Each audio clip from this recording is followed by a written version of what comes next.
அவனை கேஜிஎஃப் அனுப்புனது கருடனை கொல்றதுக்கு.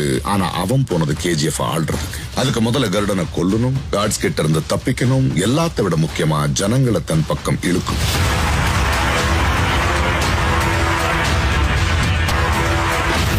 அங்க அந்த 3 கைதிகள்ல ஒருத்தனா வந்து எல்லாருக்கும் முன்னாடி கருடனை கொன்னான்.